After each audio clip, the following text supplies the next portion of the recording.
Welcome to the February 2018 session of Mountain Minds Monday.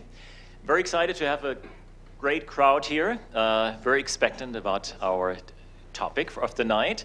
But before I introduce our speaker and we talk about our topic, the reason why we can do that is that we have wonderful sponsors. And I had mentioned the individual sponsors before. And Josh Miller, he is our sponsor coordinator. I'm very, very thankful that he's doing that because this was one of the hats I've been wearing for some time, and it becomes a little bit too many hats. So thank you, Josh, for doing this, and thank you for introducing us to our sponsors. Sure. Thanks, Johannes. So I'm Josh, new volunteer at Tahoe Silicon Mountain. And as Johannes mentioned, I'm the new sponsor coordinator. So just want to announce our sponsors that make nights like tonight possible and help us get this great facility. Second Monday of every month. We've got Holland & Hart. Dick Schultze is a partner at Holland & Hart, and our gold sponsor. Dick isn't here tonight. We also have Mobo Law, Molesby Bordner. We've got Rich Molesby back here in the corner, a local attorney helping with estate planning, business formation, and all types of law locally. We also have Mountain Workspace, a community, a co-working community. And Mountain Workspace is actually opening tomorrow in Incline Village as a new co-working community. And New Leaders, a web and mobile development and design firm here locally in Truckee. They've been around for 10 years. And Buchanan Law Group, another law firm. So those are our gold and silver sponsors. We also have we have, so the community partners, Truckee Chamber of Commerce, helping collaborate and promoting events like tonight, Tahoe Truckee Community Television, filming tonight and helping get this out to anyone that isn't able to be here present, and Pay It, which helps us collect funds from our sponsors. The Lift Co-working, a local co-working space near the Truckee Airport, and Pizza on the Hill, which is who's serving us pizza tonight for dinner, and the Truckee Roundhouse, which is a local company that made these for us and helps us with other things as well. Thanks, Johannes. Okay. Thank you, Josh. So tonight, we're going to talk about something that is like a provocative title. So we know that we live in such a wonderful place. Everybody loves it, and it's nice and cozy in here. But from some perspective, it's actually true that it also can be a capital desert. And finance, innovation, certain elements are probably not where they need to be. And it's interesting, when I moved up from Palo Alto, or my wife Sonia is here too, and our family moved up from Palo Alto 9 years ago, some people warned us. And some of those warnings were warranted, and others maybe not so much. So the thing where I think people didn't have the right perspective was when they told us, think about your kids, think about a school system. You're leaving here, the central, like one of the best school systems in California, to go to a rural community. Who knows what they're gonna learn there, and if they're gonna learn anything. And that actually has turned out not to be true. There is an amazing opportunity here in different schools. There is a variety even here in Truckee, like Rob Leary, who has been here for almost 6 years as a superintendent, has even further improved what already was a solid offering before. And then there's also Reno not too far with an additional set of offerings in terms of education. So that was not quite true, and I'm always advertising this, that, hey, it's better than you think. The other warning was running a business is going to be tough. You're not going to find a lot of professionals. People are more like ski bums or like doing other things. You're going to be alone. You're going to run out of steam. And when I moved up here, I have to say, I found that part of that actually is true. I met people who then told me they've tried to live here for some time, but then decided they had to move back. They lost their personal connections. They couldn't find enough clients anymore, not enough stimulation. And of course, that is what led me to found Tahoe Silicon Mountain. I think we've done a great first step in bringing a community together. we have like 700-800 people that are on our mailing list and our Facebook group, and those amazing events and networking opportunities. I know about a lot of businesses that have cooperated through this. So we are doing one step in the right direction, but there's still many more steps, and we'll hear about this. But beyond our little community, the topic actually is much broader than I realized a while ago. This is the fact that so-called rural, which means like low-density communities, have an economic problem is interestingly something that has increased over the last decades on a global basis, not just here, not just in the US, on a global basis. And one thing that most people aren't aware of is that if you exclude Africa, that is still population growth, and then all the population growth in the entire world, on average, is only happening in the million people cities, in the large cities and centers. That's where people move to. And that's where the action is, that's where economic growth is, that's where innovation is happening. The rural areas, on average, on the entire world, is actually depopulating. And with depopulation, there is a lot of economic and innovation issues, like the people who leave typically are the younger and more educated folks leaving to the cities. So it's a problem that is worldwide, and also, by the way, one of the reasons why worldwide the population in the countrysides tend to become increasingly unhappy with their situation, leading to all kind of political issues. So this is a big problem, and I'm very glad that we have Stacy Caldwell here, who can inform us on how to improve that situation. She was actually recruited from Texas, not exactly from the middle of the mountains, to come here based on her experience and track record of helping mostly rural communities, I would think, or not big city communities, to develop economically. And she's the CEO of the Truckee Community Foundation, and she has a plan. Let's hear what it is.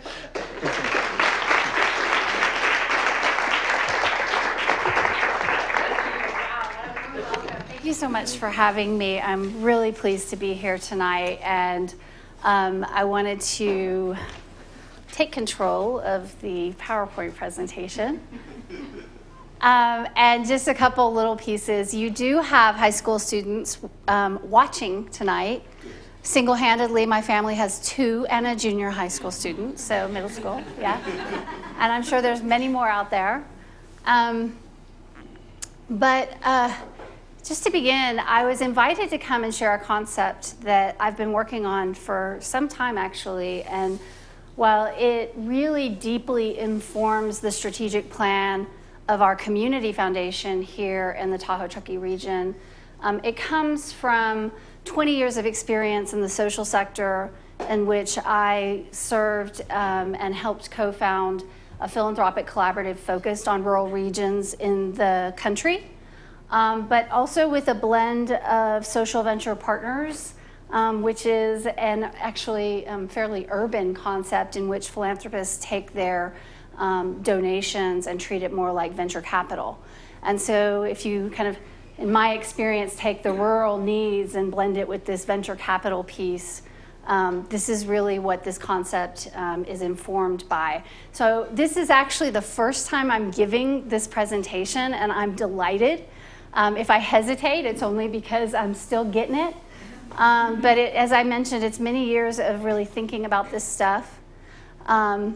And I appreciate you letting me bring that to you. If you know the Community Foundation, I've spent the last 2 years focused on housing presentations, which I can do now in my sleep. I feel like one of those dolls. You can pull the cord and I'll talk to you about housing, which is just as important. But this is kind of the fun stuff for me because it's kind of at that theoretical level. And several of you have come and engaged me even prior to this. And so I think there's a hunger for this conversation, and that really excites me. So to begin, I just want to get a sense of the room here and find out how we all came here in this region. And so how many of you have you came here to ski for the winter? Maybe you worked at one of the resorts and you decided to stay for the summer, and the next thing you knew, your life began to unfold here. See, there are people who didn't know that this place they were destined for this place. How many of you came up here with your families over the any kind of break and on the weekends, and you decided this is where you wanted to live? Yes, wonderful.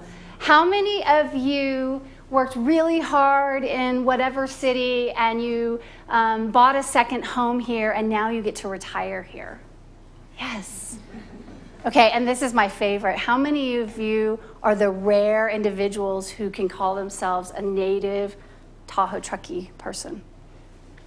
They're very rare. And I play video games, and so I'm like, that's like 500 points in the room. Okay, we need more of them in this conversation for sure. And it's really fun when you find them. I got to spend an evening last night with someone who's a 5th generation Tahoe City individual, and the perspective is rich and very important. Okay, so the point is, and especially this is a great example, we choose to live here. We didn't just happen here, right? We were all called to this place in some way. And for the most part, it's because of its beauty, because of its quality of life. It's because of what this place has to offer, for sure, right? And we choose to live here despite some of the challenges that it takes to really make it work, right? The tenacity it takes to get a job, build a career, find stable housing, right? And so with that, we believe that that choice is something that we all have in common. And we have a lot in common, right? For the most part, we all want the same things. We want our strong family. We want to preserve this environment. We want to be able to make things work here. And the cool thing is we live in one of the most beautiful places on the planet. It's known for its amazing outdoor terrain, our Olympic athletes, iconic photography that we all see. And millions of people visit here every year. They're here to see our lake and the lakes, and they're here to recreate winter, summer. And we live just about 3 hours away from San Francisco, a little bit further, Silicon Valley, the epicenter of innovation and tech. And we share a river with a city that is literally transforming itself with tech and art. As residents, we're full of ideas, passion, creativity. And yet, you don't have to drive far to recognize there's certain aspects of our region that need some attention, that need some help. This is a tough one to really take in. A year ago today, we had an awareness that there were 109 million trees dying in our Sierra forests. And we feel like they're heading up north. A year later, we're at 150 million. Whether it's blister rust, a disease that we're taking on locally, to the drought that brought the bark beetle infestation, or 50 years of forest policy that kept us from thinning our forests. We're the generation that gets to deal with that and the repercussions. Our businesses are suffering, whether it's from a long extended shoulder season because there's not enough snow, to the labor that's being called down to Reno, to the cost of living for not only our low wage earners, but our middle wage earners too. And then you add on top of it a housing crisis, and this is actually from a business that posted over the summer the challenge that they have keeping the workers. And here we are in this tourist-based economy where it's all about customer service. It's about responsive, predictable employees, right? Who are not under stress in the middle of their work time because of their housing situation. We know that 76% of us are overpaying for our housing. We know that about 6,000 of us that live up here are either in overcrowded homes or substandard homes. We know that we're just exchanging citizens from Reno to Tahoe Truckee. About half of us go down there for better paying jobs. About half of us go down there because of their homes are cheaper. And about half of them come up here to work in our jobs. We know that 65% of the homes sit vacant more than 50% of the time. We know that these kinds of houses can't really handle the snow load. Last year was a great example of what some of our families had to deal with. So what's the solution? Money's the answer. What is the question? Right? Money's the answer. What is the question? Does it ever feel to you like we don't have enough money to take on these issues that I'm talking about? We don't have enough money to get the Forest Service to help thin our forests 100 times as fast as they can? Or we don't have enough money to help our businesses not only sustain and thrive, but grow and scale? Does it ever feel like we don't have enough money to make housing pencil up here because of the cost of fees, land, construction, right? So I'm here to talk about what I believe is we live in a rural capital desert. I'd like to break that down. So let's start with rural. Many times when you think of rural, you think of something like this, right? A farm, maybe somewhere in the Southwest, the plains, a fishing village in Alaska. Do you think about that? I do. Not a lot of people think about our region as a rural region in need. And yet we totally share a lot of the same issues, from access to capital, which is what we're going to talk about tonight, to kind of the isolation that happens in a mountain region. And while we might not have some of the same issues that Central Valley, California has, or St. Helena, South Carolina, we have our own unique set of issues as a rural region. And what's interesting is there's other rural mountain communities that have very similar challenges. A lot of the ones that I just mentioned. Okay, and then let's talk about capital. Capital in this sense is really around financial resources, and the kinds of financial resources that communities need to really make great things happen, and at the minimum address some of their bigger challenges like housing or our forest. And so we're going to talk about private, public, and philanthropic capital, and how they all work together, and how we need them to all work together to take on some of these tough problems and to really leverage some of the big opportunities that we have as a region. This is a hilarious picture. Because that's all of us, right? I have a really funny story when I came from Dallas, and I'm sure we all have similar ones where we kind of had to let go of our wardrobe from, okay, good. I was in Safeway one day and I called my husband because a man walked in with a suit, and I literally followed him like down 3 aisles. I was like, there's a man with a suit. I need to know why he's here. He must have resources that we need. That was a little window into how kooky I can get. But private investment is really the language and the capital around what our businesses need, right?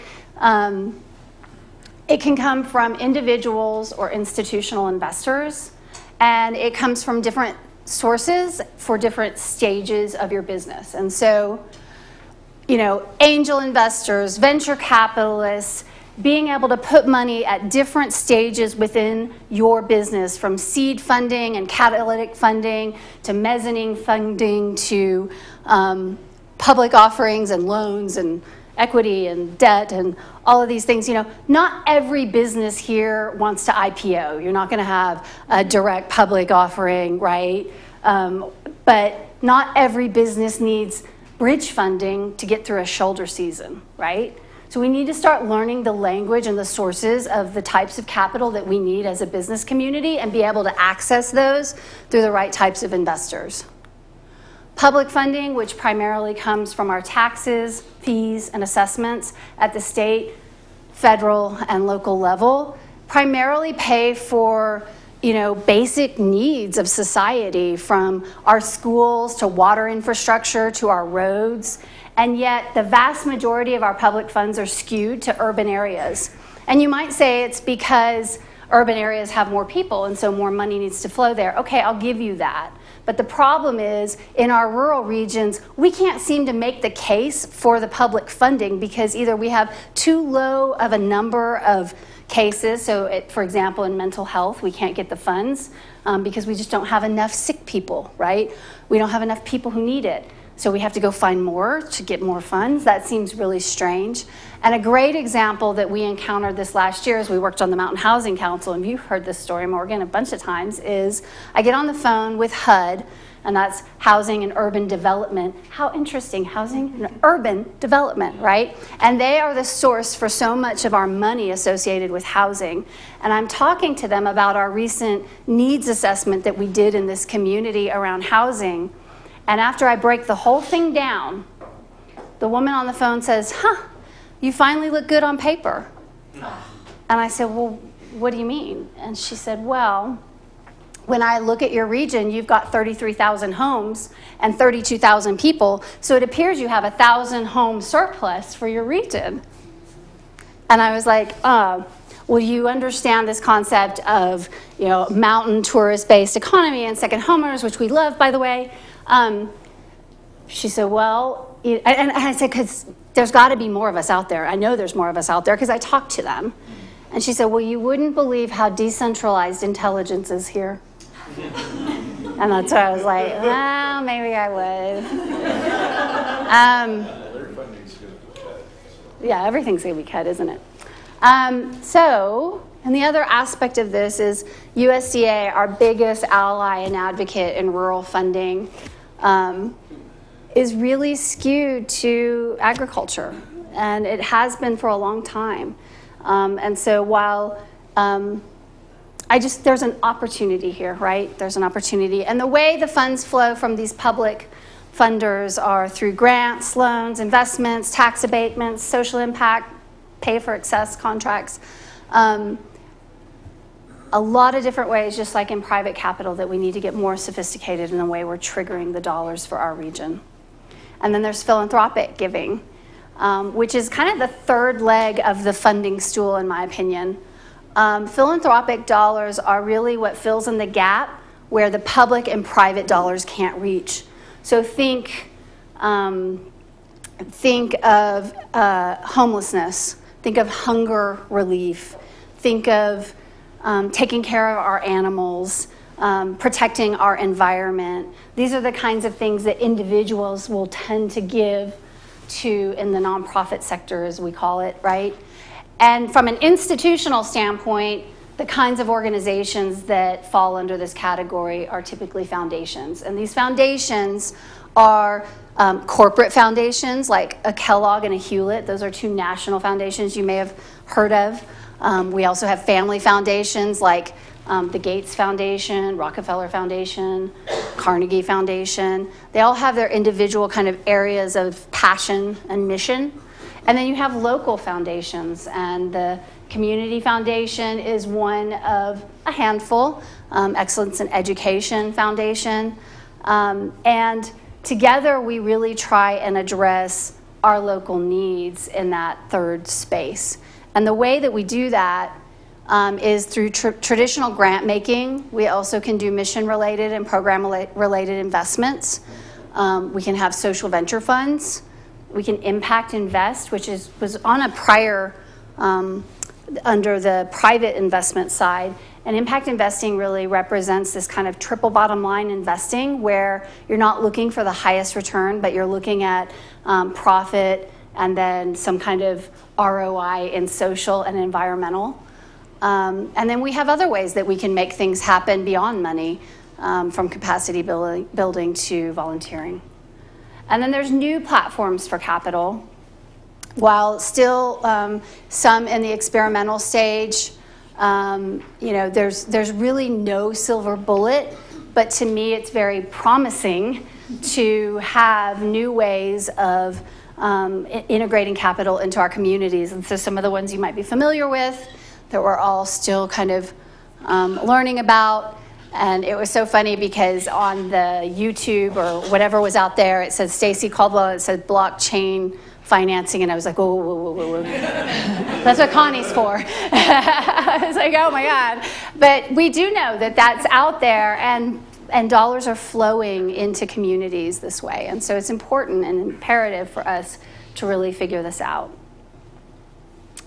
But at the end of the day, the reason why I showed you these specific areas of the way capital flows and the sources that they come from is because as a community, part of our call to action is to attract more private investors into this region, advocate for more public funds for our unique needs in this region, and grow philanthropy so that we can really begin to blend those capitals for the solutions and the opportunities of our region. So now I'm going to introduce a concept called capital absorption capacity. So one piece of a desert is having enough resources to feed and sustain whatever it is you need in that space, right? But the other issue is the absorption. About 10 years ago, some colleagues of mine helped design a phrase called capital absorption capacity. It was from a group called Living Cities. And the reason they designed this word, this term, was because as philanthropists, they were putting money into their community and it wasn't accomplishing what they needed. It wasn't absorbing in the ways that they wanted, right? And so this is the age-old adage, you can't throw money at a problem. That's not the only way you can solve it. And just like a a desert floor, if you pour water on it, it will tend to dissipate and not go into the things that you need it to absorb into without preparing that soil, right? And so let's talk about that. How do we ready ourselves as a community to really receive those forms of capital? So what we're going to explore now is that readiness piece. And what you should know is we are greater than the sum of our individual parts. At the same time, individually, we have to be a part of this experience to make it successful. So we're going to talk on 3 different levels now. The first 2, it's kind of out there in the world, and the third one is what we really hang our hat on at the Community Foundation. The first one is your individual level, and it begins with that self-care, that work-life balance. One of the things that we all pride ourselves on here, if you haven't achieved it, you're in the process of achieving it, I'm pretty damn sure. Really taking on your own financial savviness and making sure that you understand the ways of these financial resources. Staying connected to your community and to each other, whether it's showing up at the schools or showing up in these networking experiences or showing up to a town hall meeting, individually taking responsibility for being a part of something bigger than yourself, stretching for your community and giving back. At the business level, these are things that you're familiar with as entrepreneurs. Setting clear goals for your business, knowing your business model, understanding what stage of your business that you're in. You know, different stages have different needs, right? Having your pitch, seeking a mentor, being a good boss. These are the things we need from our business community. And the good news is there are organizations like this, like the Chamber, like the Sierra Business Council, where you can access those resources and really up your game as a business owner. At the community level, and this is where we geek out, right? First of all, it begins with we're all in this together, and we really want to hold space at that community level to really think about how do we work on this situation. And so we look at all the different ways our community shows up in so many different ways. You might have your hat on today in this network group, but you might change your hat and be a public elected official, right? So community shows up in a lot of different ways, and we recognize that these are all resource partners. Each one of these different entity types and the ways you show up play a role in this.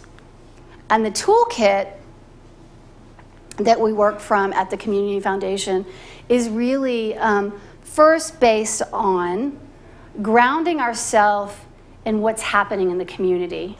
And that begins with conversations, storytelling, understanding each other's perspectives through cultural frames, okay? Then at that point, we look at verifying what we know through data and research to call our partners to the table and understand where the systems are working together and where they aren't through some mapping, building relationship trust in that conversation across all of those different partners, collaborating, and advocacy. And I can talk about any and all of those if you want to. But that is the toolkit that we work at when we're working at that macro level as a community foundation. And so, great. So we know all the forms of capital, the complexity that seems to be missing from our region. We understand that we all play a role and we fit within the context of ourselves and our businesses and the community. But the reality is nothing can happen without an idea, right? Without a spark. And so I want to share 2 stories about people who had a good idea and really transformed the place and transformed us, and part of why we're here. So does anybody know what this is? Nice. Congratulations. Pat yourselves on the back. You know your history. Okay, so here's what's so inspiring about the Ice Palace and Charles McGlashan in particular. Okay, so for those of you who don't know, so Charles and his family lived where the Veterans Hall is, right? Up there. And they lived in what was called a Crystal Palace, and it burned down later, and I can go on, but you know, this was a time when logging and ice harvesting was key to our economy. And the vast majority of tourism was based in the summertime to go to the lake. And over a couple particularly hard winters, being in that lovely kind of, I don't want to say hilltop because then that's the other side of downtown, but being up there on the hill, as the trains were going through, and it was kind of long in the winter, and money was starting to run out for a lot of our businesses, he kept thinking, how do we get these people off the train? And he realized they don't know how to play in the snow, right? And so he started working on this concept. He was kind of eccentric. He was building this like chicken wire frame and talking to people. I'm going to make this really, fantastic experience that'll get people off the train. And the first thing he did was this massive cone. He sprayed it down with water, and it was this big icicle up on that hill, and people got off the train and looked at it, right? So then that was when he convinced the chamber that they needed to give him $10,000 to build the first ice palace. It took convincing a whole community of this idea, which feels very over the top if you can imagine. I want to build this ice palace. I want to get people to come off the train and learn how to play in the snow. They built it. They built a whole winter recreation festival experience. They took horse rides to Donner Lake where they ice skated. They had, what are these things called? Luges. Luges, is that the plural? But he was able to use this wild idea to showcase to our community that the future economy of this region was winter sports and recreation. And this manifested about 6 times, and that's all it took. And 100 years later, we're still enjoying that for the most part, right? Yeah. We have him to thank for that. And then another tenacious visionary who we share in common, for those of you from Silicon Valley, William Hewlett, a lover of nature, a lover of the Sierra, and one of the grandfathers of Silicon Valley. And he recognized that not only could innovation transform a rural region, Silicon Valley was not San Francisco, but he also then envisioned philanthropy and the flow of capital into this region, and he is the founding donor and the founder of our community foundation up here. So we have direct ties, right? So here I've given you two people who've really influenced this region and what's next. And here we are today talking about the importance of embracing complexity around capital, about the challenges we face as a community, and the question in our mind at the Community Foundation is, what's the next big idea? And I suspect that the next big idea or ideas are actually sitting in this room. I have no doubt about it. I really believe that the work that you guys are doing as entrepreneurs and connecting with each other and building the field around this conversation is so important to our region, to think beyond snow, to think beyond ice, right? And to really call forward what the next economy looks like for this region. And at the Community Foundation, we really value this idea of social innovation. The idea that you can create sustainable business models that also have a positive impact on the social and environmental good of a place. That's the fit for us, right? It's not business for business sake. It's business to really support this social and environmental experiment that we live in today, right? And so my final slide to you, and it's our first announcement to the community, is we want to open a space dedicated to this conversation around social innovation. We believe that there's an opportunity for us to attract more of those private investors, advocate more for that public funding, and grow the philanthropy in this region to really build the next economy of who we are.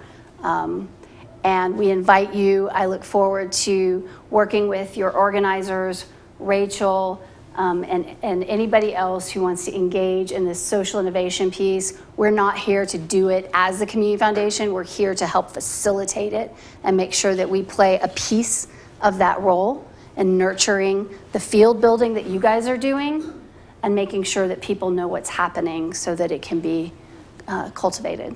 So with that, I'm happy to take any questions.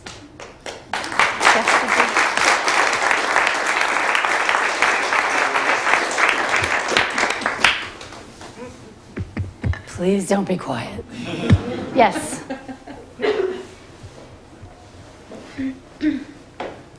So I used to live in Massachusetts, and we would drive up to New Hampshire to buy our booze because it was 30 to 40% cheaper than Massachusetts.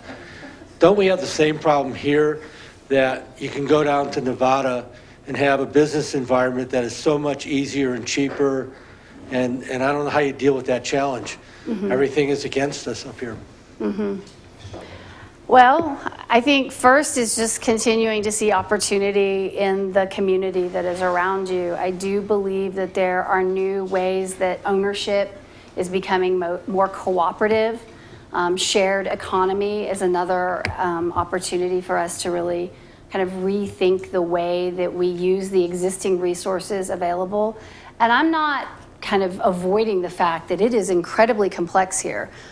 Just in this particular area that we live alone, we've got 3 local governments and 17 special districts, right? And so to get all of us moving in the same direction takes quite a bit of work.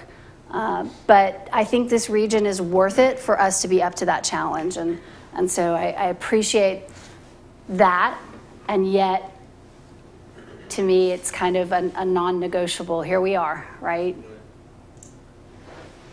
Yeah. One of the challenges that I sort of see in the area is that there's a lot of NIMBYism in each of the little small communities, that like, oh, we'd really love to have X, whatever X is. It might be a new grocery store, it might be a facility to do arts at, it might be, you know, some other new idea that people here have. but it's never like, oh, well, not on this piece of land here, not on that piece of land here. And you always have, it seems like there's a lot of groups that basically say, not here. Yeah. How do we overcome that? Yeah. Again, I would say as many as there are saying not here, there are a lot saying yes here. And one of the things that, and I go back to housing, not because we're all about housing, but I think it's one of the best examples that we have that is current today. Our public agencies are stepping up in ways that I've never seen before in my 6 years, but that others who've been around have never seen before. We've just done a regional map of public lands to, first of all, be smarter about the fact that we're one big ecosystem, and Placer County's housing element and Town of Truckee's housing element, while at the state level are different, the leaders that are here are recognizing we're one big ecosystem. That's huge. That is really huge. So you take that and you take kind of this desire to be kind of forward thinking, innovative, and accelerating those solutions. And so we're really trying to focus on that and work differently. So the Housing Council gives a lot of coverage to all these different agencies that are trying to do it because they're doing it together.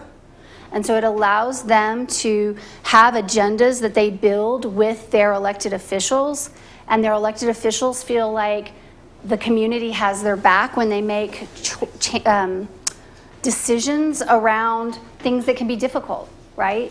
So we're really having to think about how do we work differently and how do we make it easy for our leaders to say yes to those kinds of situations. We're going to always have that tension here, though, and it's a beautiful tension because we don't want to live in a suburb of Reno, I'm pretty sure. And so there's going to be some difficult challenges with anything that takes place. At the same time, I would ask each of us to recognize that if you don't change, you die, right?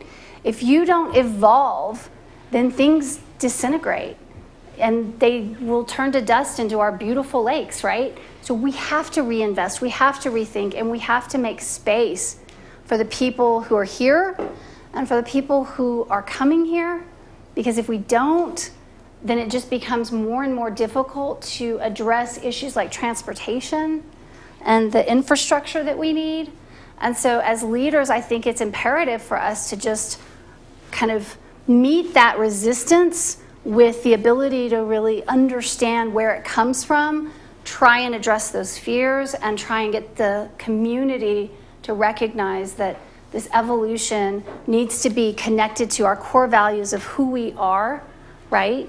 And at the same time, make some difficult choices. So don't want to sound Pollyanna ever, but at the same time, I think we have a real opportunity here. You have one here. Stacy, one of the things I really respect about the Community Foundation is that you see a big problem and you start making a plan and you actually put it on paper. And what I'm seeing in the community is there's a lot of people that are identifying problems and even identifying potential solutions. I mean, what kind of advice do you have to those people in terms of just creating the plan that's going to be absorb some of that capital? Because to me, and I think you pointed it out, it's a two-part problem, and it's maybe the problem to me is that there's actually a lot of capital available out there. It's just there aren't really good plans to put that capital into. Mm-hmm. So do you agree with that, and do you have any suggestions on those people that may have an idea and how to make it actually happen? Yeah, thank you. I agree with that. I do think it's two-part. I think that the investments that are here are trying to find what they call deal flow, trying to find viable businesses to invest in. So there is investment, private investment here, but it's not organized. It's not connected, in my opinion. The public funding, again, is kind of a little bit scattershot.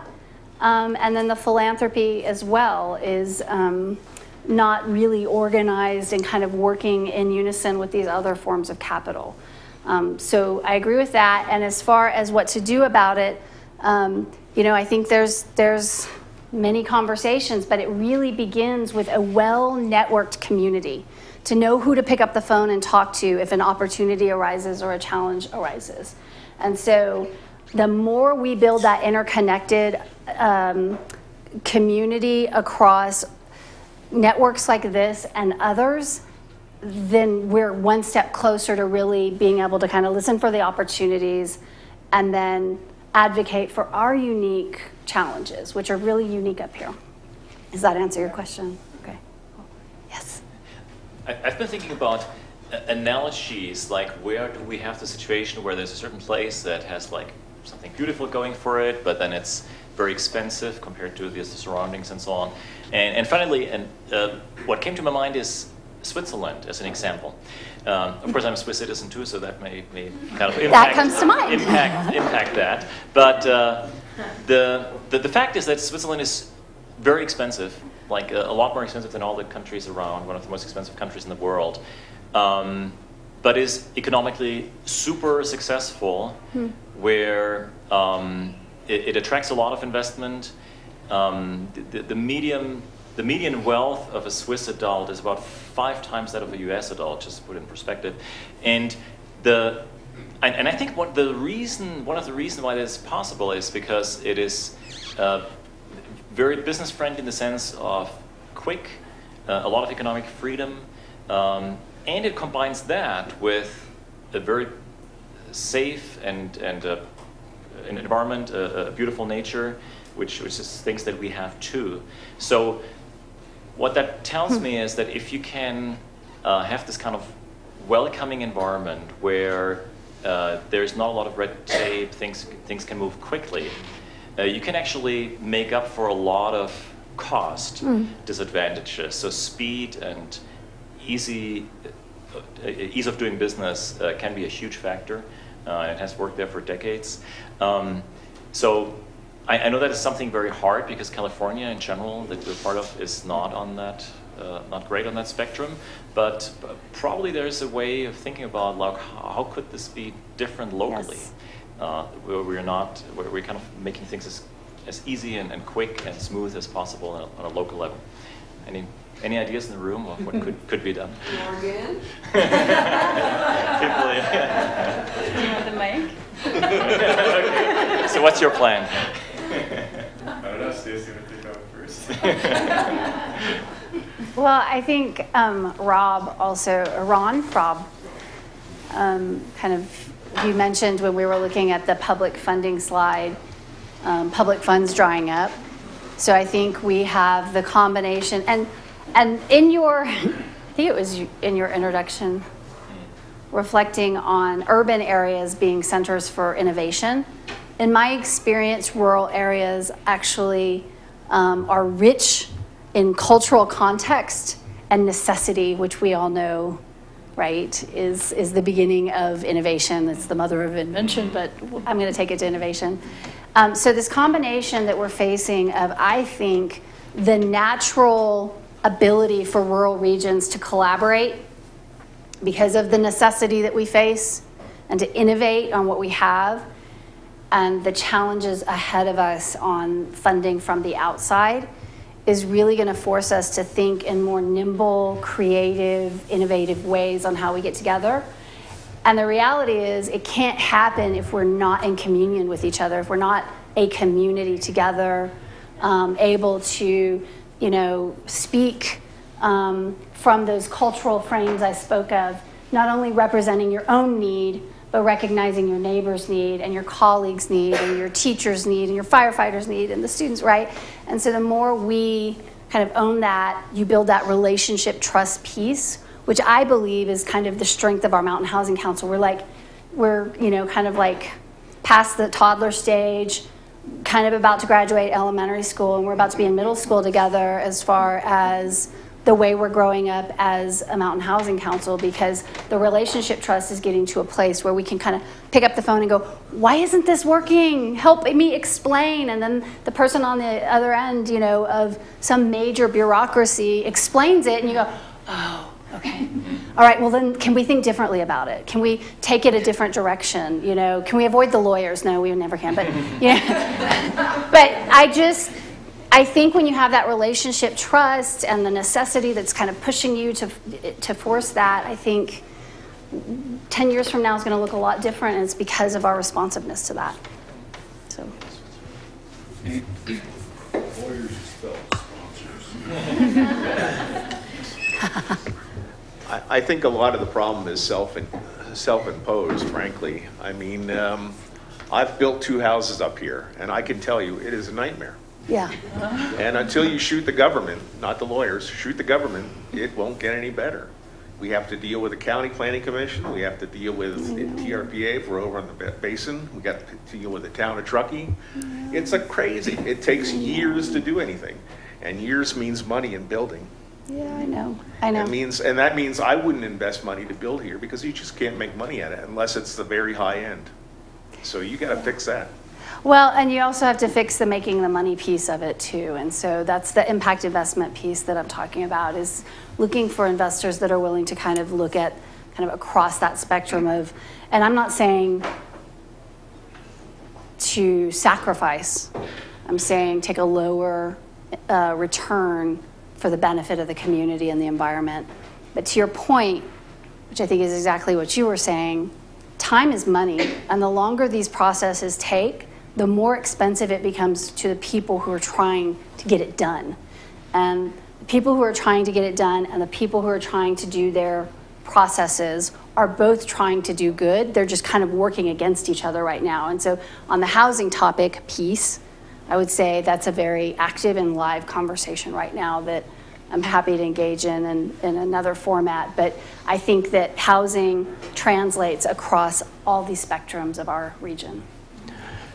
So I have to agree with Johannes as far as the speed aspect of trying to get things done, running a company, and also in terms of building up here, there are people who have been through that process numerous occasions, and they're becoming experts in that field. And so that's an opportunity for a non-seasonal job for somebody up here to help facilitate those kinds of things. But as far as speed and getting buy-in from the community and everything, I think it all relates to kind of a stakeholdership where you know, people up here, they come up here for a few years. Everyone here is not from here, and they try and make it work, and they have a short window to make it happen.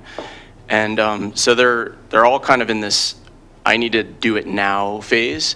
And I think the whole communication thing and networking is amazing. And that's a lot of like, you scratch my back and I'll hope to scratch your back some year down the road, and that doesn't really get it done for a lot of people. So I think that there really needs to be some kind of engineered structure to it, to where we put in place these systems to accelerate these networks and communications. And kind of like if you look at like a venture capital firm, they look at the new projects that they invest in based on how that new project might work with their portfolio companies. And so I think that as a community, and if we want to make it happen up here, we need to look at projects in those ways and see how we can align people in that regard. So I just wanted to say that. Didn't really have a question, but I love it.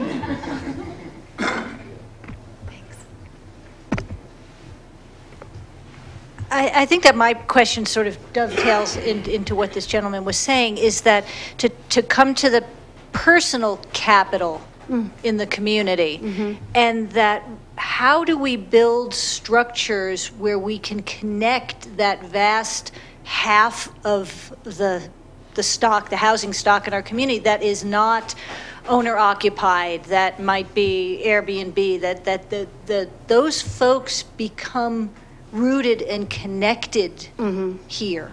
Right. Because when half of the community is not connected to what is happening here, it's going to be an uphill battle. So I'm wondering about structures, maybe places we can learn from in that connecting that group of people to this place. So I would like to give you my business card and tell you that you know, we're not the only community in California or in the country dealing with housing. So with that disclaimer, as much as I wish I had all the solutions, there are a couple institutions missing from this equation in this region to really unlock and attract those types of capital for housing. And so we're looking at that as a council. At the same time, there's existing entities, like we have 4 housing authorities in this region, right, that we should be leveraging. So we need to go about creating new entities in rural regions very kind of cautiously and judiciously, because it creates more bureaucracy.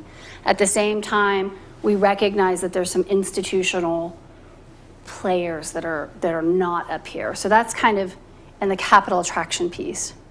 The other side of it, when you talk about community and ownership of this community, you know, the vast majority of people who love this place have some level of ownership, whether it's their real estate or kind of their passion. And it's imperative on us to really make those connections. But unlocking existing housing is another piece of the work that we're focused on. And that gets really complex. So we know that 65% of our homes sit vacant more than 50% of the time. How do you unlock that? Well, it's different for somebody who's actively using their home. They're coming up here every weekend. They're coming up here 40% of the time, right? Then there's other homes that might sit vacant 90% of the time. Well, why is it vacant 90% of the time? Can we start to maybe, kind of figure that piece out? So it's very complex. It's complex from the financial side, the cultural side. But to me, the good news is a lot of smart people and the community is watching. So a lot of smart people, a lot of our institutions are at the table, and the community's watching. And so we are inviting that engagement. And while housing is not what I came here to talk about tonight, somehow it always circles back around to it, doesn't it? But it's a really great example of what we're talking about today. But the business community has it, our forest has it, there's other issues that all have these similar trend lines in accessing capital, moving bureaucracy, mobilizing communities to address it.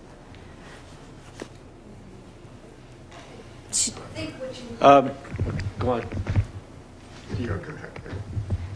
But my question was about socially connecting those people to the community, not unlocking their housing, but how do we bring that group of people into the social fabric? Because unless they're connected, then we can't deal with the rest of the problem. Mm-hmm. Well, everybody's passion is a little bit different, right? And so you've got to meet them where they're at. Some of our second homeowners come up here to recreate and to let down, right? To relax and to get away from it all. So the way we act as a community to engage them and to kind of respect and honor them is really important. But I find that the nonprofit community is where a lot of people do engage. They'll engage as volunteers, they'll engage as donors. So kind of coming at it from where people's passions are, whether at the gala this weekend or rolling up their sleeves working on a trail, that's where it kind of be, or sitting at the bar at Pianetta's, right? I mean, we have to start with where they're at and why they're here. And that's my best answer for you. Yeah. Yes, sir. In the new tax law, there's a concept called opportunity zones, which is for distressed areas, including rural areas. Has anybody in this area decided whether we can qualify as an opportunity zone? It is my understanding that the Sierra Business Council has actually got their eye on that bigger kind of macro environment around capital. And I don't know if Jessica is in here, but and Kristen, who is on the Community Foundation board. So we have ties to it, but different institutions in our community are looking at different pieces. And that tax code has a lot to unpack still. Yeah. You and then you. Or then you. Sorry, go ahead. Pardon me, sir. Yeah. Oh, go ahead. Okay. So 2 questions. One, you showed the dollar sign slide. Yeah. And if you could overnight double your unrestricted funds, where would you put it? In relation to this motion? And then secondly, you gave us this teaser. Yeah. Can you flesh it out a little bit more about, I could, we could probably a lot of us could fill it in with our ideas, but Right. I'm wondering what you can share. It's a pretty blank slate right now. We're super excited about it. We know that the Community Foundation itself has a need to expand. We do work with the Mountain Housing Council. We also have a community collaborative that serves over 45 different health and human service agencies in the region. So just by nature of the fact that we have a boardroom that only fits about 15 people, we needed a little bigger of a space. So we just acquired the space across the street on the corner on Donner Pass Road, right across the street from us. And we're in a visioning moment. But our desire is to engage in social innovation conversations. And our desire is to leverage existing networks and collaborations that are already at the table. So it's not a co-working space. It's not for one nonprofit to rent it for a board meeting.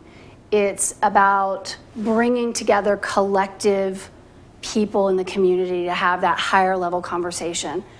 And that's all I know. And that's the beauty of it. It has no name. Its mission is tied to us, but it's beyond us. We hope to build the field of everything that we just talked about, expanding networks for investors, advocating for our public funds, and growing philanthropy. That's about as much as I can kind of give you, and we welcome your conversation in that. Truckee Idea Lab, how is that? And then if I doubled our unrestricted funds, that would be a lot of fun. And yet, I believe that money follows good ideas, and money follows authentic strategy. And as much as I would love to double, triple the assets of the Community Foundation, our board actually voted. Oh, I'm not supposed to talk about TTCF, I'm sorry. But I'm going to finish this. I was really coached, so I apologize. I'm not here to ask you for anything. I'm not here to plug my organization. But the $100 million that we envision, we know some of it will flow through TTCF, our foundation, and some of it's going to flow alongside. And so us advocating for new capital for housing, it might not go through us. That's okay. It's about the impact that we seek as a community, and that is the true leadership of our board, because most community foundations are all about growing their assets. And we realize that we're here to serve first, and our assets will follow.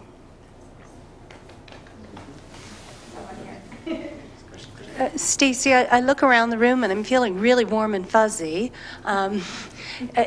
Some people that I've known for so many decades, I've never had greater confidence in the group of people that are in this room and that are in our community to make wonderful things happen.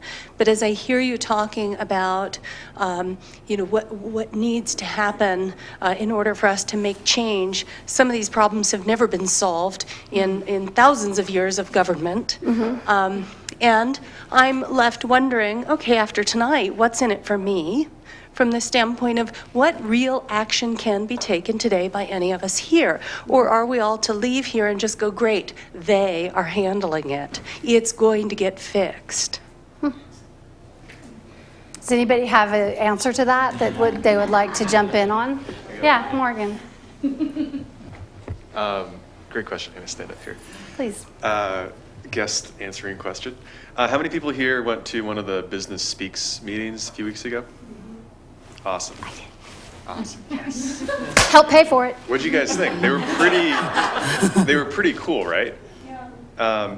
This was a really historic moment for Truckee's business community, maybe a little more focused on the brick and mortar business community.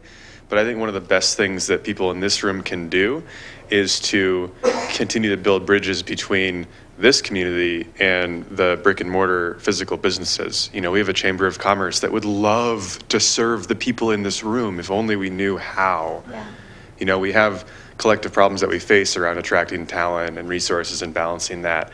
And there are such, I'll plug the Chamber of Commerce as really committed to building those kinds of processes. So it's not just housing. We also have this whole, you're all businesses here. And let's make this Chamber of Commerce serve this sort of new economy. One more plug? Yeah, I want to speak. Great.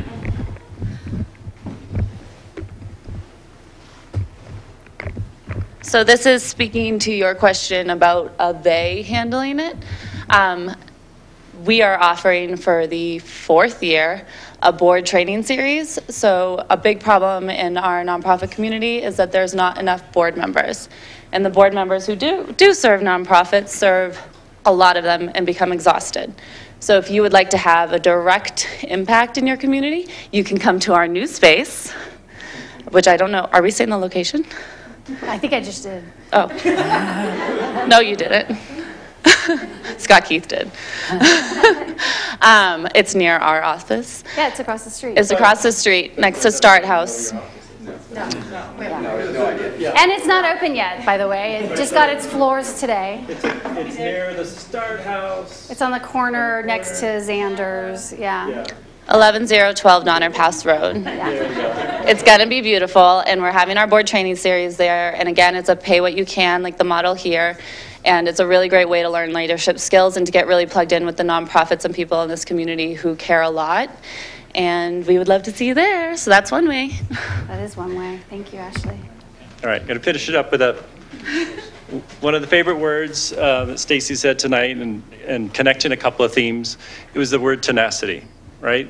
Think about you live here, Tahoe Truckee. It's not going to be easy, right? We're here for the challenges. And I tie back, I'm reading David Antonucci's book right now, Snowball's Chance, 1960 Olympics. It wasn't easy to make that happen. It wasn't easy for those athletes to, go for the gold. So something about your tenacity, it's not going to be easy. Charge ahead, business owners, developers, idea people. If you want to be here, keep charging on with tenacity, right? That's good. Very good. Yeah. So this is kind of a very motivational point and would be the perfect ending. I still have one more question though, and maybe there's another important one in the room. Sure. So even if we do all right and we're everything right and we're getting economic growth and prosperity and everything, we will never be able to really do it alone. It's always kind of incorporating with other regions. And so the interesting thing is when we started this, or when I had this initial idea, the first I don't think anybody will remember here, but the first Tahoe Silicon Mountain meeting actually was on a Saturday. And the reason was, I was thinking Silicon Mountain, it's like Silicon Valley, just in the mountain, attracting tech professionals who kind of live between the Bay Area and here, come here for as a second homeowner, attracting them to our community. And that concept has not worked. It was more like you said, they come up to here to chill and not to be part of another tech community. What has happened over the last years, though, is that Reno has gone from nowhere to somewhere and is on a good path in becoming another tech center. And so what I think is that if we can also embrace that and not just see that as the competition, but embrace it in the sense that we can fill our holes in talent, in certain services, in room that we cannot make happen here, and also collaborating there. That is another way maybe of becoming stronger by working together. Do you have examples for that or ideas? Well, I have a lot of thinking about how Reno is really evolving, and one of the things we like to say is we want to make sure that change is coming. We want to make sure that it happens for us and not to us, right? And so that requires some intentional collaboration and awareness and networking. But it also requires some differentiation and knowing who we are as a community to stand by the values that we want to carry through, that through line of a new economy, that through line of an ever-changing community. What are those values that carry forward? And that's where I feel like, I'm suggesting social innovation is that. We won't have the next mega factory up here, right? But if we can have the next 3 innovative businesses based on the forest feedstock that we're dealing with right now, well, then all the power to us, right?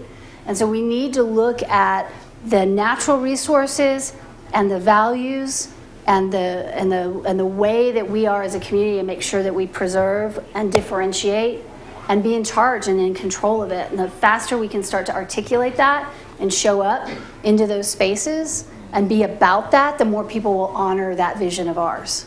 Mm-hmm. Thank you. So now we have only time for a maximum of 2 more questions. I was going to say, we have 2 right here. Okay. I just have one quickly about, I'm surprised it hasn't come up yet. About a month or 2 ago, the Tahoe Prosperity Center had an economic summit that was regional in its thinking around Reno and the whole basin and the Truckee Tahoe area. And there was a lot of excitement and interest there on the major issues that we're all kind of facing as a region. So I think that was a great way of getting the conversation started. It was their first summit. But I'm curious to see what will happen from that, and if you're working with them, and if other, government agencies and organizations are working with them to take the energy of that and move it forward. So yes, we consider them a very close partner. They serve on our Mountain Housing Council. We've had a couple other projects that we've been able to connect with, and so we appreciate their mission and what they're trying to accomplish, and we need them as well as all the other kind of entities that are really kind of figuring out where they can focus and bring that talent, expertise, and resources, and then be able to kind of put it together. So yes, I'm glad you brought them up. Yeah. Yeah. I just wanted to comment that I recently went to the State of the City address for Reno. I don't know if anybody else went down to hear that. And my impression is vastly different than maybe what was just expressed here. I think the city of Reno is playing catch up to the fact that they've got land and they've got taxes in their favor, and there's a whole lot of money coming there. Mm-hmm. And Reno is basically saying, we better get our act together, and oh, by the way, we have a whole lot of money for arts and entertainment and urban grit, and we better clean up our schools and fix our branding. And so I don't see them on the forefront of setting an example that we might follow. I see them playing catch up and cleaning up their act. Really. It's interesting. I don't know that I would put it as catch-up so much, because I think we're all kind of heading in the direction that we're heading when we were getting there. But something transformative is happening there, and you can see it, you can feel it. And the catch-up feels very familiar to me coming from Texas. It very much feels like Austin. They call themselves the next Austin. Right. And Austin spent 20 years dealing with their housing, their transportation, and just their community needs. And so I do think they have a lot ahead of them, but equally so they have a lot of opportunity ahead of them, which means we have a lot of opportunity as well, and figuring out where we fit in that. But again, being kind of as best as we can forward thinking and bringing our vision to those conversations, I think is really important. So thank you for your comments. Okay, because it's you, you're getting another question. Yes, sure. So I just wanted to say, I think that the one thing that I keep hearing come up is the identity of what we intend to be as a community. And we're not the next Silicon Valley. We're not the next Austin. We're Tahoe and Truckee. And so I think it's important as these conversations evolve, and we want to play a part in it, that we capture that voice and figure out what we will as a community and what our intent is as these conversations go. And so I'm interested to hear in ways that we might start to collaborate and capture these ideas as a community to figure out who we are, rather than just not that this is bad, conversation is great, but we need to kind of quantify these things as we go, and definitely take action on them once we've decided where it is we want to go. Thank you. Great.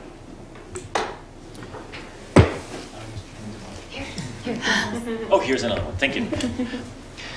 Thank you. So it feels like we should continue for a couple more hours to make sure we crack the nut, but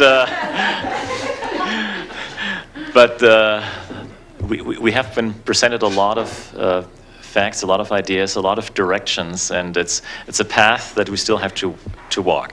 So thank you for this inspiring talk and presentation.